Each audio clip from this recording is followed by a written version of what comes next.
Bueno, hace poco tuve una entrevista con un teólogo existencialista y descubrí 7 errores en lo que me dijo.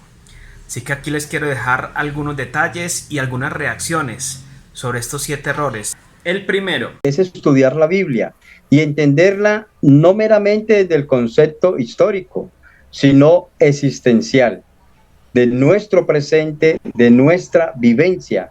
No nos basamos en la parte histórica de la Biblia, sino la parte existencial. La hacemos de que la vivamos en el momento presente. Este señor me hace acordar algo que me dijo un ministro de alabanza un día. Me dijo, no leas la Biblia, lee otros libros. Esto quiere decir que ellos no parten desde una exégesis bíblica.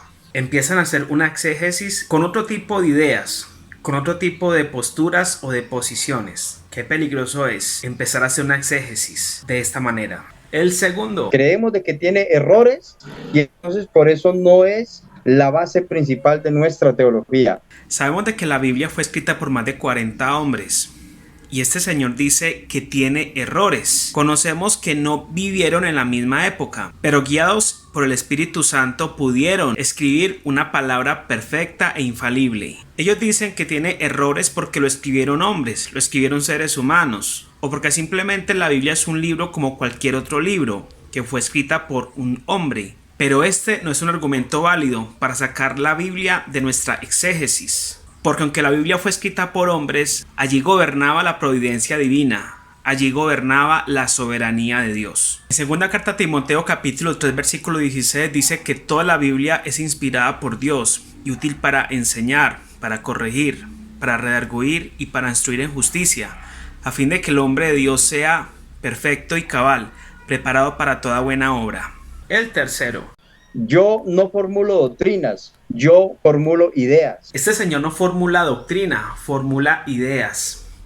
Y creo que esto es un error muy grande. Sabemos que en la palabra de Dios formulamos doctrina al menos con 3 pasajes. Como no tienen la fuente en la palabra de Dios, no pueden formular doctrina. La palabra de Dios es precisa, la palabra de Dios es exacta. Jesús no vino a dar ideas, Jesús vino a hablar del reino de Dios. Palabras perfectas, palabras seguras. El cuarto. La Biblia es un libro humano más y solo se hace palabra de Dios cuando habla de Cristo. Aparentemente tiene razón. La palabra de Dios se hace real cuando se menciona a Cristo. Pero Cristo es el Logos, Cristo es el Verbo, como lo menciona Juan. Así que Cristo sin la palabra, Cristo es el cumplimiento de la palabra. La Biblia habla de Cristo. La Biblia es la revelación de Cristo. Cristo es la revelación de la palabra. La palabra y Cristo son uno. El Logos, el Verbo son uno. Yo no puedo separar la palabra de Cristo, porque tanto el Antiguo como el Nuevo Testamento hablan de Cristo. El quinto. Creemos de que para usted poder conocer a Cristo debe tener una revelación especial, ¿sí? De llegar a Cristo. Pero la palabra de Dios como tal no es confiable. Para conocer a Cristo debo tener una revelación especial. Pero ¿qué revelación quiere si ya tenemos la palabra de Dios? No existe otro libro, no existe otra forma, dice la Biblia en Hebreos. No hay otro sacrificio que se pueda hacer por los seres humanos. Se hizo una vez y para siempre. El sexto. La Biblia no es la palabra de Dios, contiene la palabra de Dios que es diferente. Esa es la posición de nosotros. Este señor dice que necesitamos una experiencia aparte de la Biblia con Cristo, pero esta experiencia no sirve. Nuestra experiencia debe ser con la palabra de Dios. Otra mentira disfrazada de un poco de verdad. La Biblia no es la palabra, contiene algunas palabras de Dios. La Biblia es la palabra de Dios. La Biblia es la esencia de Dios. La Biblia es la máxima revelación de Dios para el hombre.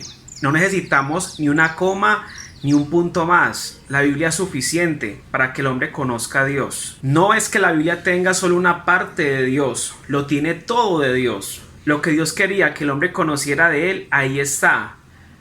Lo que no está de Dios ahí es porque Dios no lo quiso. Es porque Dios no quiso que el hombre lo conociera. Por ejemplo, ¿de dónde viene él? Es una respuesta que no tenemos, pero solamente le pertenece a Dios. Y el séptimo. La verdad es en vano conocer a Cristo según la carne y según la historia y según el pasado, para realmente conocer al Cristo verdadero de la fe. La fe no es un hecho histórico, es un valor permanente, ¿sí? Y eso es una vivencia permanente del que quiere conocer a Dios.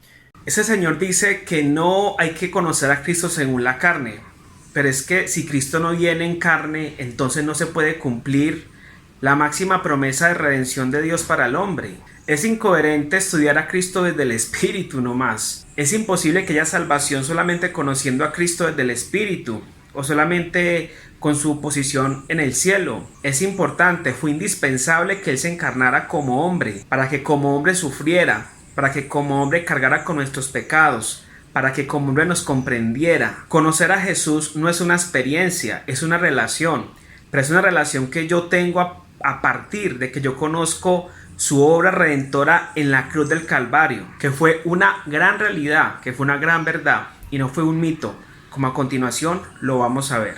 Bien, ahora vamos a hablar un poco acerca de la desmitologización. Antiguamente el mito y el logos prácticamente significaban lo mismo.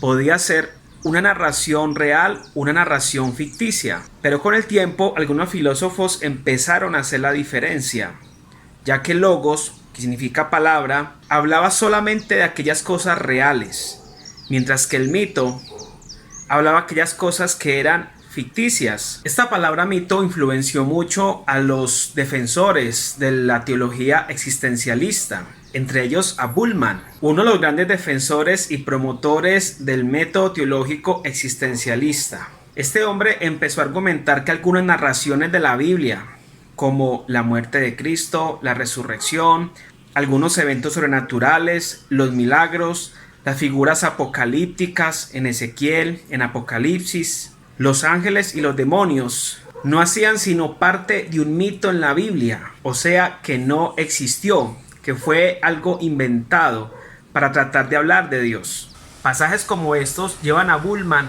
a crear la desmitologización, la cual se encarga de, más que eliminar estos pasajes de la Biblia, tratar de interpretarlos a la luz de la ciencia. Es algo así como un método hermenéutico. ¿Pero qué dice la Biblia sobre esto? ¿Pero cuál es nuestra defensa frente a esta postura? Es evidente que los criterios de Bullmann y sus predecesores relativos al lugar del mito en el Nuevo Testamento y en la Biblia entera discrepan abiertamente de los conceptos apostólicos. Pablo en sus cartas pastorales hace mención de mitos. Esa es la palabra que usa en primera carta a Timoteo 1:4, 4:7, segunda Timoteo 4:4 y Tito 1:14, refiriéndose a fantasías judaicas asociadas con genealogías y especulaciones huecas, y tal vez con elementos de la mitología helénica. Pero tales mitos son incompatibles con la verdad del Evangelio. Lucas en el prólogo de su Evangelio recalca la objetividad histórica de su obra. En segunda carta de Pedro 1:16 se acentúa el énfasis en la veracidad del testimonio personal dado por quienes habían visto la majestad del Señor Jesucristo, con un rechazo absoluto del uso de fábulas ingeniosas. Aunque hasta el final del periodo clásico griego a menudo se entrelazaban historia y mito, debemos recordar la antítesis generalizada en tiempos del Nuevo Testamento, a la que ya nos hemos referido. Bullmann argumenta que tanto el apóstol Pablo como el apóstol Juan manejan varios relatos, alusivos a figuras, alusivos a imágenes, que quizás dentro de nuestra cultura es difícil de interpretar. Tenemos que saber que tanto el apóstol Pablo como el apóstol Juan usaron de forma intencional tales figuras para expresar dentro de dicha cultura, que sabía muy bien de lo que ellos están hablando, el mensaje esencial y el mensaje directo de lo que enfrentarían y de lo que vivirían en tiempos futuros. En pocas palabras, lo hicieron para que el mensaje fuera más comprensible a la audiencia. Quiero terminar esta intervención diciéndoles y recordándoles que la mejor estrategia de Satanás no es predicar la mentira al mundo, sino contaminar la verdad. Una vez que la verdad es contaminada con la mentira, pasa a la mente de los creyentes, y una vez aceptada es declarada como legítima. ¿Está pasando esto en nuestras iglesias? Yo creo que sí. Y creo que pasa cuando pensamos que es mejor contar una fábula, una moraleja, en vez de dar una aplicación de la palabra de Dios. Pasa cuando en un púlpito nos la pasamos predicando más de nosotros y no de la palabra de Dios. Creo que pasa cuando hablamos más de nuestras experiencias, de lo que vivimos y experimentamos, que de lo que dijo Cristo. No es más importante mis palabras que las palabras de Jesús. Nuestra responsabilidad no es hablar de nuestra existencia, es hablar de Jesús y de toda la palabra que abarca la revelación perfecta de Dios, la Biblia.